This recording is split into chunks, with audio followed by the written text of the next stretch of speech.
Friends, আশা করি সবাই ভালো আছো। আমি মোহাম্মদ সাইদ মোড়ল, সহকারী শিক্ষক, Keraniganj girls school and college.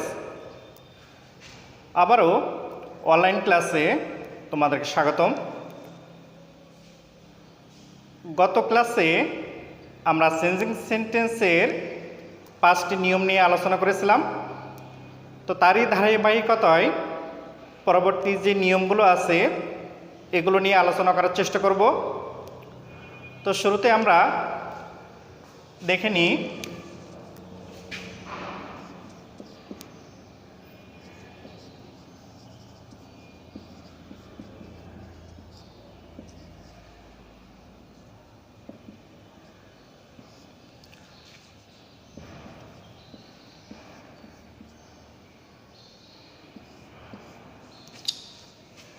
Affirmative সেন্টেন্সে যদি মাস্ট থাকে, এই মাস্টটাকে যখন আমরা নেগেটিভ সেন্টেন্সে পরিবর্তন করব তখন এই মাস্ট এর পরিবর্তে আমরা কি ব্যবহার করব? ক্যান নট, বাট অথবা ক্যান নট হেল্প। তো যদি আমরা মাস্টের পরিবর্তে ক্যান নট, বাট ব্যবহার করি, ওই ক্ষেত্রে অ্যাফার্মেটিভ সেন্টেন্সে আর কোনো পরিবর্তন করতে হবে না। কিন্তু আমরা যদি মাস্টের পরিবর্তে ক্যান নট হেল্প ব্যবহার করি, সেক্ষেত্রে মাস্টের পরে যে ভার্বটি থাকবে ওই ভার্বটি প্রেজেন্ট ফর্মের সঙ্গে আইএনজি ব্যবহার করতে হবে। অর্থাৎ মাস্টের স্থলে যদি আমরা নেগেটিভ সেন্টেন্সে ক্যান নট, বাট যদি ব্যবহার করি, সেক্ষেত্রে ওই সেন্টেন্সে আর কোনো পরিবর্তন করতে হবে না। অথবা এই ক্যান নট, বাট এটা ছাড়াও আমরা আরেকটা জিনিস বসাতে হবে, সেটা হচ্ছে ক্যান নট হেল্প। তো আমরা যদি ক্যান নট, বাট এর পরিবর্তে যদি আমরা ক্যান নট হেল্পটা যদি ব্যবহার করি, সেক্ষেত্রে এই মাস্টের পরে যে ভার্বটি আসবে ওই ভার্বের প্রেজেন্ট ফর্মের সঙ্গে আইএনজি ব্যবহার করতে হবে। তো এইটা যদি আমরা ক্যান নট হেল্প যদি ব্যবহার করি, তাহলে এটা আমাদের পরিবর্তন করতে হবে। কিন্তু মাস্টের পরিবর্তে যদি আমরা ক্যান নট, বাট এইটা যদি ব্যবহার করি, সেক্ষেত্রে ওই সেন্টেন্সে আর কোনো পরিবর্তন করতে হবে না। এখন আমরা একটু উদাহরণের মাধ্যমে দেখে নিই।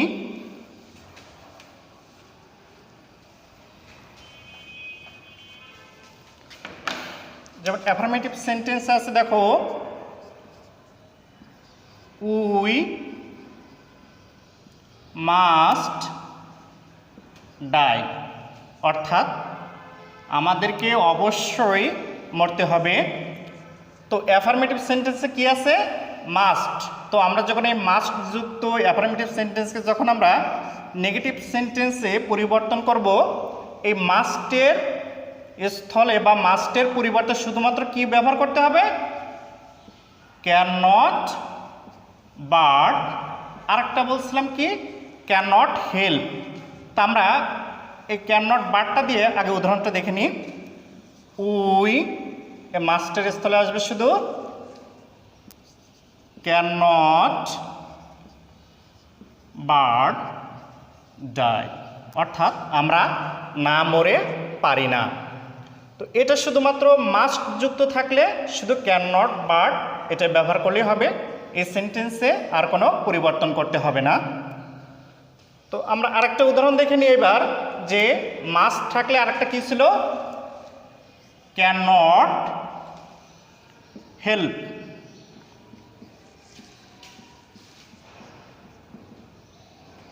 আমরা এটার ব্যবহারও দেখি।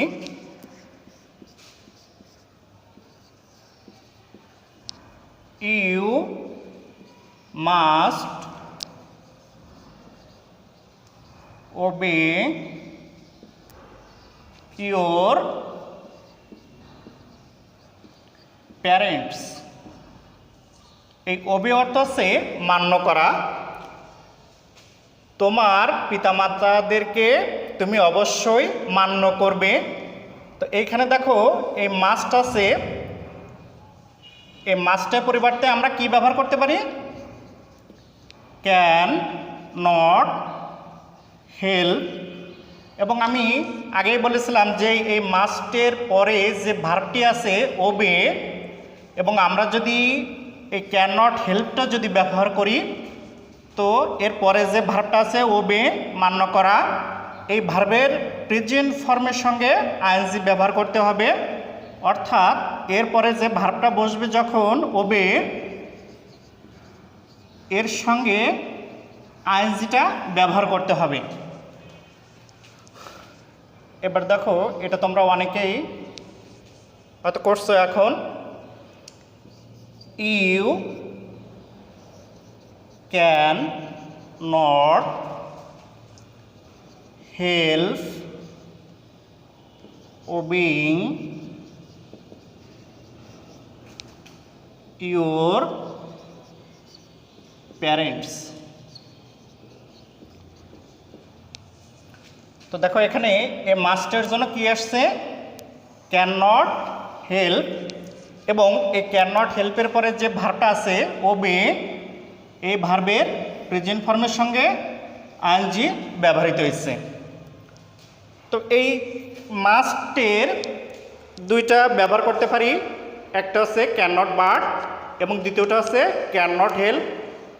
তো ক্যান নট হেল্প যদি আমরা সেন্টেন্সটা ব্যবহার করি তাহলে এরপরে যে ভার্বটি আসবে ওই ভার্বের প্রেজেন্ট ফর্মের সঙ্গে অবশ্যই আইএনজিটা ব্যবহার করতে হবে। তো আমরা পরীক্ষায় যদি আসে আমরা দ্বিতীয়টা না দেখে প্রথমটা ব্যবহার করব, কারণ এটা হচ্ছে ভুল হওয়ার সম্ভাবনা কম এবং এটা মনে থাকবে যে ক্যান নট বাট আমরা এটাই ব্যবহার করার চেষ্টা করব। তো এর পরবর্তী নিয়মে দেখি।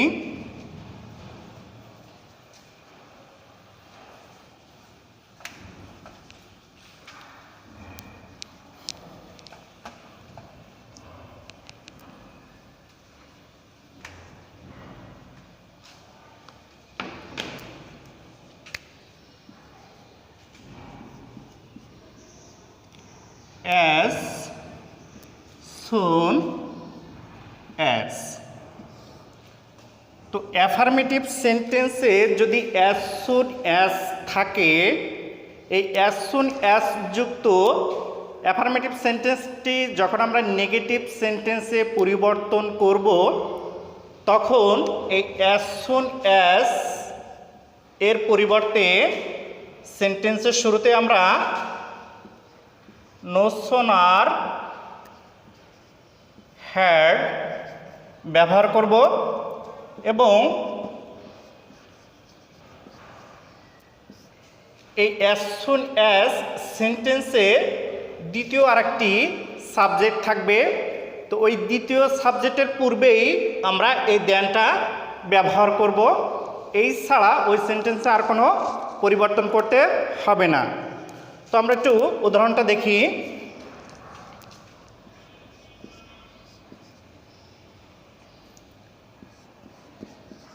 as soon as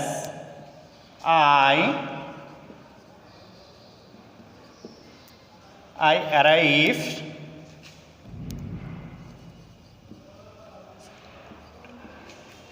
home it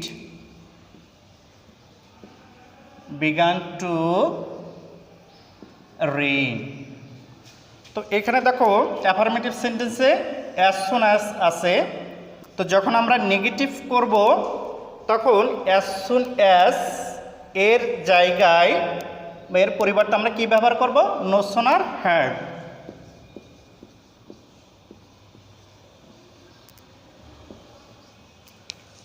এবং দেখো এই সেন্টেন্সের দ্বিতীয় সাবজেক্ট আছে ইট, যেটা আমরা বলেছিলাম যে এই no sooner হ্যাডটা বসবে আছে as soon as, এবং এই সেন্টেন্সে দ্বিতীয় একটা সাবজেক্ট থাকবে।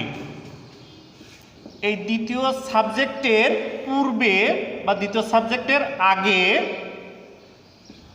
এর আগে আমরা কি ব্যবহার করব? দেন। দেখো এখানে দেওয়া আছে সেই দ্বিতীয় সাবজেক্ট আছে ইট, এর পূর্বেই আমরা ব্যবহার করব দেন। এই ছাড়া এই সেন্টেন্সে আর কোনো পরিবর্তন করতে হবে না। তো দেখো অ্যাজ সুন অ্যাজ এর পরিবর্তে কি আসছে? নো সুনার হ্যাড আই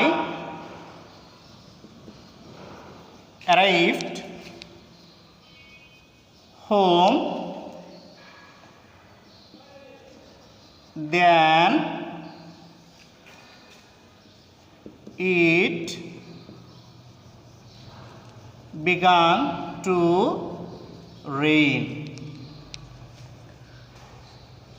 তো এই সেন্টেন্সে অ্যাজ সুন অ্যাজ থাকলে এর পরিবর্তে বসবে আছে নো সুনার হ্যাড, এবং এই সেন্টেন্সে যে দ্বিতীয় সাবজেক্ট আছে ইট, এর পূর্বে কি বসাবো? দেন। এই ছাড়া এই সেন্টেন্সে আর কোনো পরিবর্তন হবে না। আমার মনে হয় তোমরা নিয়মটা বুঝতে পারছো। তো এর পরবর্তী নিয়মটা দেখি।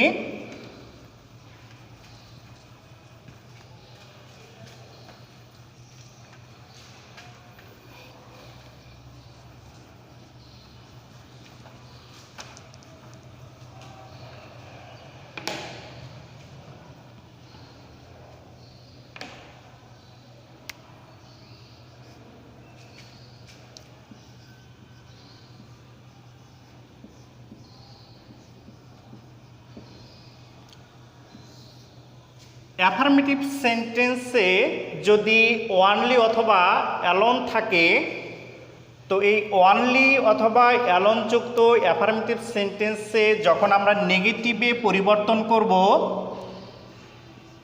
সেক্ষেত্রে যদি ব্যক্তিকে বোঝায় তাহলে আমরা ওয়ানলি বা অ্যালোন এর পরিবর্তে বা এর স্থলে ওই জায়গায় শুধু নান ভার্বটা বসাবো। এই নান ভার্বটা বসবে হচ্ছে ব্যক্তির ক্ষেত্রে।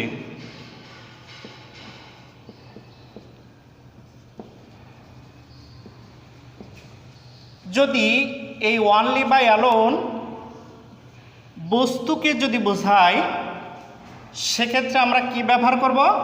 Nothing but.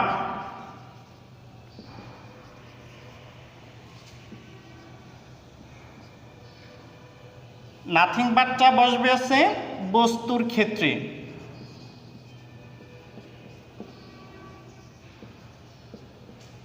এবং এই অনলি বা অ্যালোন যদি সংখ্যাকে নির্দেশ করে বা বয়স, সেক্ষেত্রে বসবে আছে নট মোর দ্যান অথবা নট লেস দেন। এই দুইটা যে কোনো একটা আমরা ব্যবহার করতে পারি। সেটা হচ্ছে বয়স অথবা সংখ্যা। বয়স অথবা সংখ্যা যদি নির্দেশ করে, তো অনলি বাই অ্যালোন এর পরিবর্তে আমরা নট মোর দ্যান অথবা নট লেস দ্যান ব্যবহার করতে পারি। তো এগুলো আমরা একটু উদাহরণের মাধ্যমে আমরা বিষয়টা একটু ক্লিয়ার করতে পারি।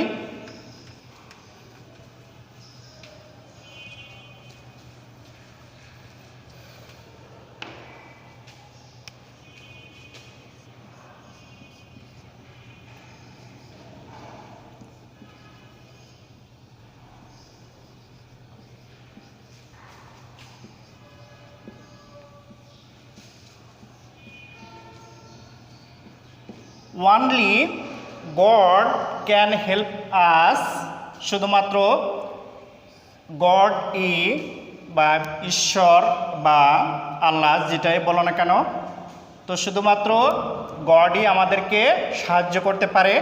তো দেখো এইখানে দেওয়া আছে অ্যাফার্মেটিভ সেন্টেন্সে ওয়ানলি, এবং এই ওয়ানলিটা নির্দেশ করতেছে ব্যক্তি অর্থাৎ গড। এটা হচ্ছে ব্যক্তিকে নির্দেশ করছে।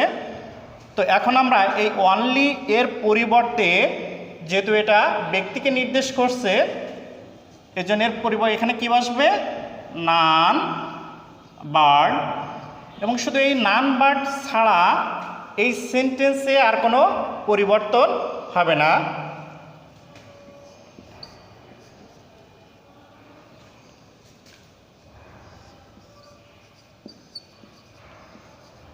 নান বার্ড গড ক্যান হেল্প আস।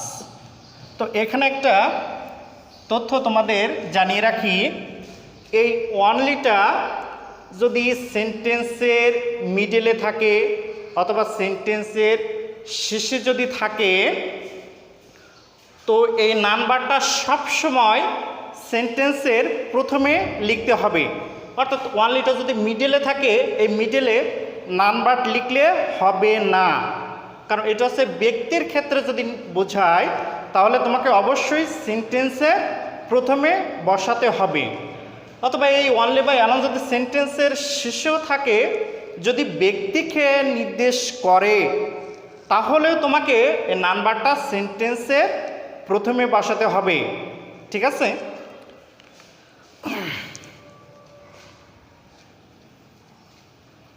আমরা আরেকটা উদাহরণ দেখি।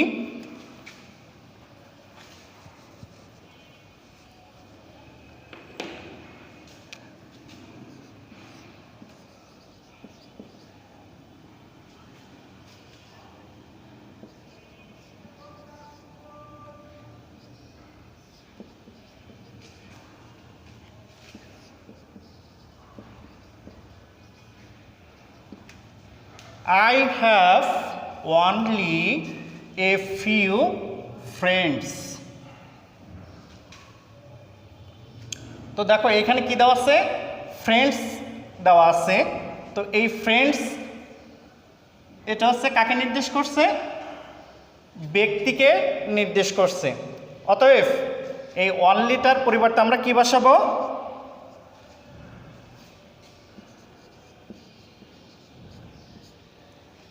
ব্যক্তিকে নির্দেশ করছে, এ কারণে অনলি এর পরিবর্তে কী বসবে নান বার্ড। দেখো এইখানে অনলিটা সেন্টেন্সের প্রথমে নাই, মিডলে দেওয়া আছে, কিন্তু এই নান বার্ডটা আমরা কোথায় ব্যবহার করব, সেন্টেন্সের শুরুতে, অর্থাৎ নেগেটিভ সেন্টেন্সের শুরুতে নান বার্ড ব্যবহার করতে হবে। তাহলে none but I have a few friends। ঠিক আছে, দেখো এখানে অনলিটা আমরা এর আগের সেন্টেন্সে দেখছিলাম প্রথমে দেওয়া ছিল, এইখানে দেখো অনলিটা দেওয়া আছে মিডলে, কিন্তু মিডলে দেওয়ার পরেও তোমাকে নাম্বারটা কোথায় লিখতে হবে, এই নেগেটিভ সেন্টেন্সের প্রথমেই।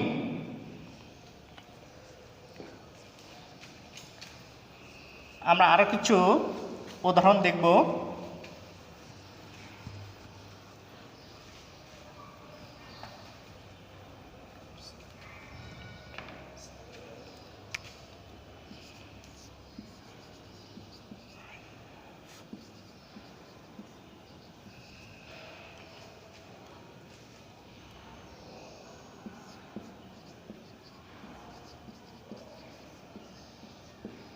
এখানে দেখো দেওয়া আছে অ্যাফার্মেটিভ সেন্টেন্সে I have only few books.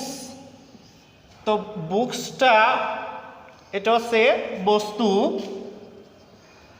বুকসটা হচ্ছে কি বস্তু। তো আমরা জানি কি যদি অনলি বস্তুকে নির্দেশ করে তাহলে অনলি এর পরিবর্তে আমরা কি বসাবো, nothing bird.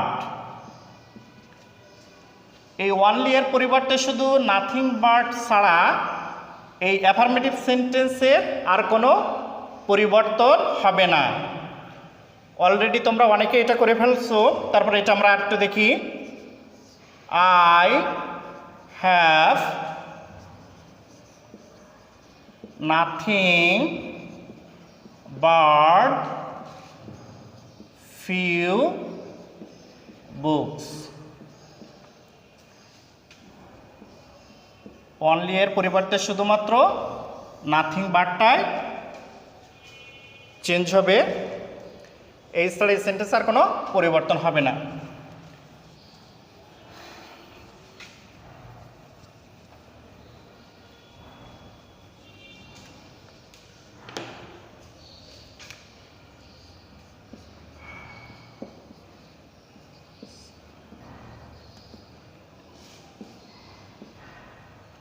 He is only 10, অর্থাৎ এই অনলিটা 10, 10 অর্থ কি? 10 একটা সংখ্যা, তো এই 10 এটা আবার এখানে বোঝাচ্ছে বয়স। যেমন হি ইজ অনলি 10, এর অর্থ হচ্ছে তার বয়স হচ্ছে 10 বছর। তো আমরা জানি অনলি বা অ্যালোন যদি সংখ্যা অথবা বয়স নির্দেশ করে, তো তার পরিবর্তে আমরা নট মোর দ্যান অথবা নট লেস দ্যান ব্যবহার করতে পারি। তো এখানে দুইটার যে কোনো একটা আমরা ব্যবহার করব। যেহেতু এখানে দেখো 10টা দেওয়া আছে, 10 10, অর্থাৎ এটা সংখ্যা নির্দেশ করছে অথবা বয়স। তো সংখ্যা বা বয়স যদি নির্দেশ করে, তো অনলি এর পরিবর্তে আমরা কি বসাবো? Not more than. তাহলে এটা নেগেটিভ করলে কি হবে দেখো, he is not more than 10। আশা করি এই অনলি বাই অ্যালোন যে তিনটা বিষয়কে বোঝাইছে এটা তোমরা ভালোভাবে বুঝতে পারছো। এবার আমরা পরবর্তী নিয়মটা দেখব।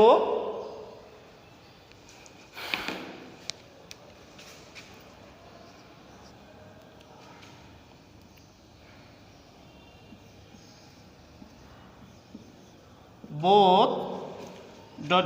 and। তো অ্যাফার্মেটিভ সেন্টেন্সটা যদি বোথ ... and দ্বারা বোঝাই, তখন আমরা এই বোথ ... and যুক্ত অ্যাফার্মেটিভ সেন্টেন্সটাকে নেগেটিভ করার সময় বোথ এর স্থলে নট অনলি এবং এরপরে দেখো যে অ্যান্ড দেওয়া আছে, এই অ্যান্ড এর পরিবর্তে বাট অলসো। শুধু এই দুইটা ছাড়া ওই অ্যাফার্মেটিভ সেন্টেন্সে আর কোনো পরিবর্তন করতে হবে না। অর্থাৎ বোথ ...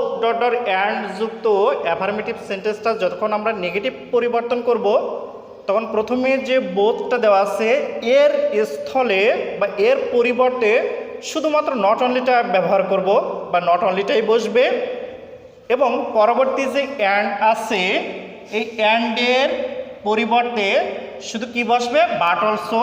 শুধু এই দুইটা ছাড়া ওই সেন্টেন্সে আর কোনো পরিবর্তন করতে হবে না।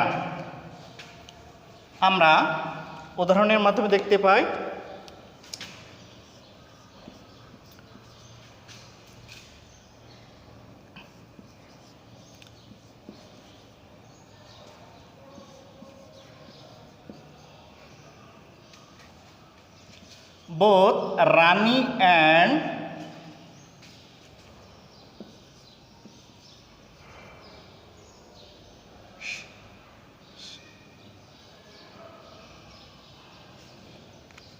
both Rani and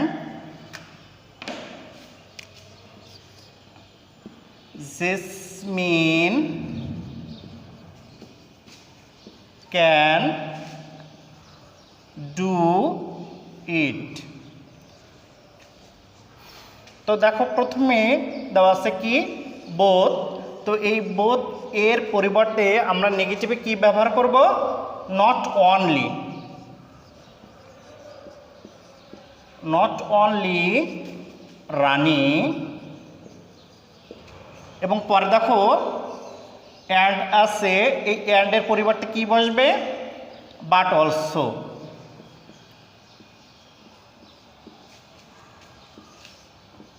jasmine can do it. তো প্রথম বোথ এর পরিবর্তে কি বসে? Not only. এবং পরবর্তী যে অ্যান্ড আছে এর পরিবর্তে কি বসবে? But also. এই ছাড়া আর কোনো পরিবর্তন হবে না। তো আমরা আজকে যে নিয়মগুলো আলোচনা করছি আশা করি সবাই ভালোভাবে বুঝতে পারছো। বাসায় এই যে নিয়মগুলো আলোচনা করা হয়েছে এই নিয়মগুলো তোমরা বাসায় আরও 2-1বার ভালোভাবে প্র্যাকটিস করবা বা রিভাইজ দিবা, তাহলে আমার মনে হয় না যে তোমাদের আর বুঝতে সমস্যা থাকবে। তো সবাই ভালো থাকো, সুস্থ থাকো।